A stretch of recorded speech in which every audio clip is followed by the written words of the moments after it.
write up your meeting with Norman? Yes, being typed. What are your conclusions? Well, I know Joe was a brooder. If only we could prove that it was he, not Rodney, that was the aggressor. It would substantiate Rodney's claim that Joe came at him first with the gaffing hook. Then you're looking for intention on Joe's part. How do you propose to find it? Well, Joe may have expressed his mood, his anger towards the Harrington boys the day of the incident. All right. Find out with whom Joe was talking and to whom Fowler is talking. Yes, sir. Oh, I prepared this.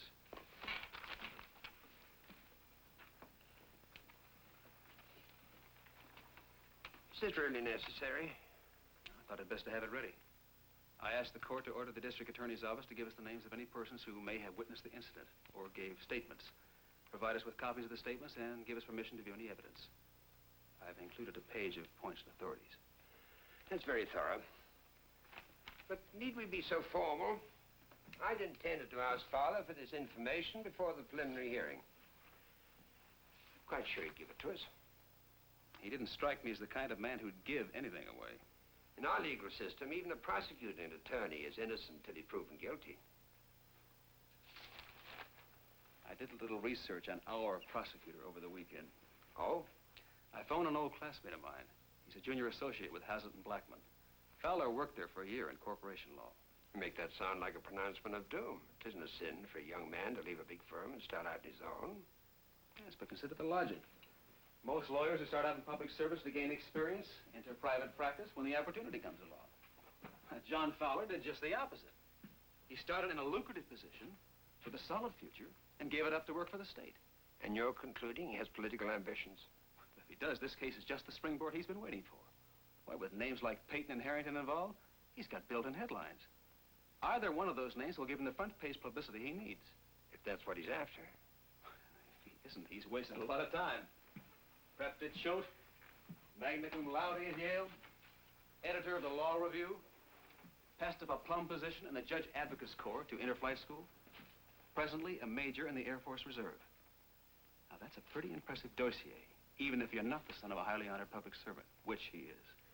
You've done a lot of homework, Stephen. I've explained why I want to help. Rodney is Martin Peyton's grandson. Maybe I better stop badgering you. Maybe your self-interest is the very insurance that Rodney needs. Thank you. I keep for gratitude. This won't be a tea party. Maybe you don't know it, but Fowler has been in office 2 years. During that time, he's rarely failed to get a conviction. Now, he doesn't prosecute as many cases as men in his position. He's very conservative in that respect. But he's very thorough. Well, if that's true, then I'm a little surprised that you expect him to turn over his evidence without a formal motion being filed. I said thorough, not devious. He's not the sort of man to win a case on surprise information. He's very adept at dramatizing facts already known to everyone else. And ambitious. Maybe. And ethical. Maybe. You seem to be getting a different picture of the same man. However, I won't neglect anything that could help Rodney's defense, even if it means looking at Fowler through what I consider the wrong end of a telescope.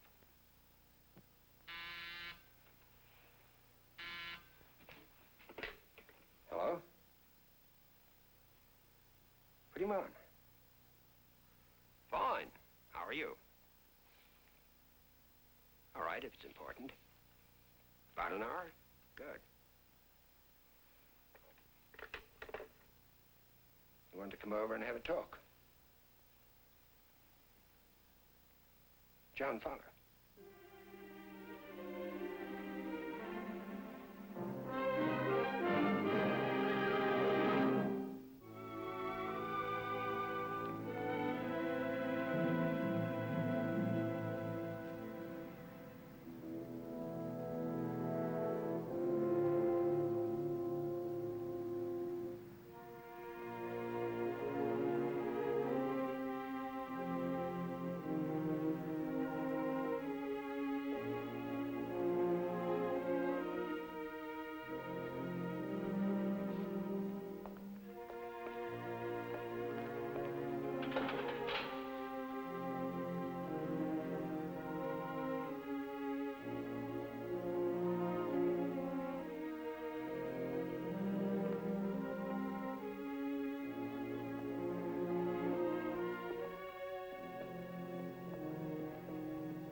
Rod.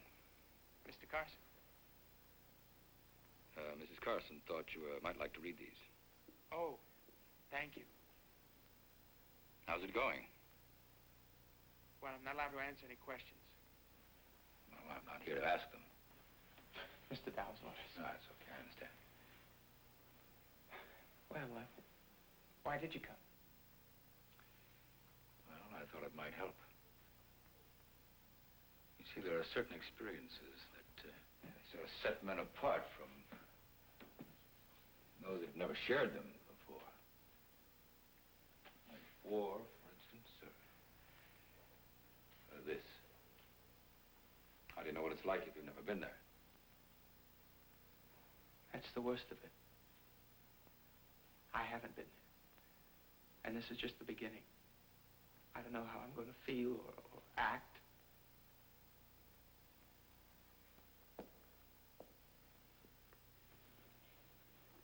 Mr. Carson, were you afraid?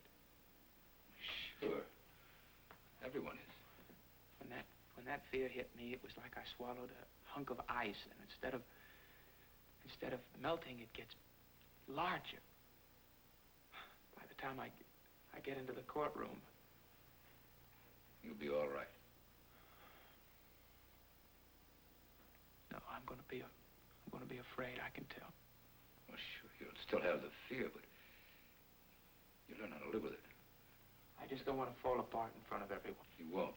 You'll be fine. Get a lot of things going for you. Get a good lawyer who believes in your innocence.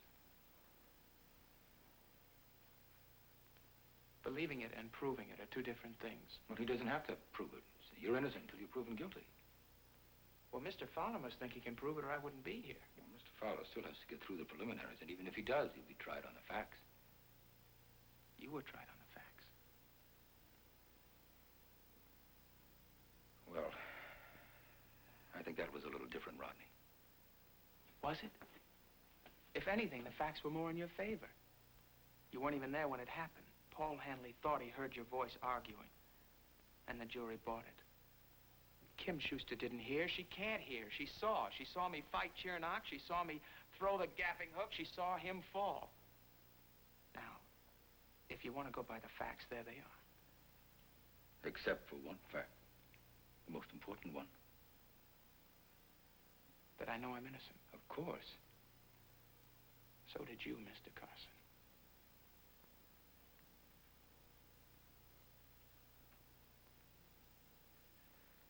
Well, I'll see you later, Rod. Guard. Mr. Carson.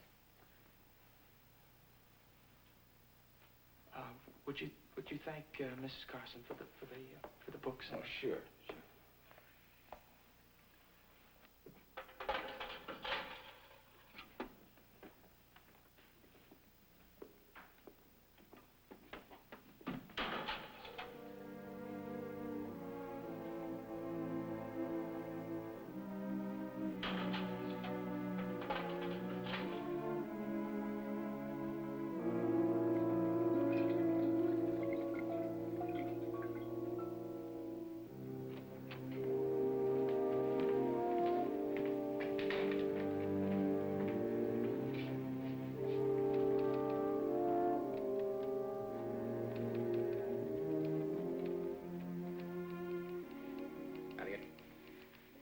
I just took Rodney some books and magazines.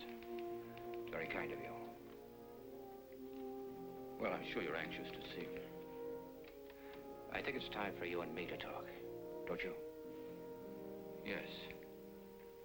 Yes, I do.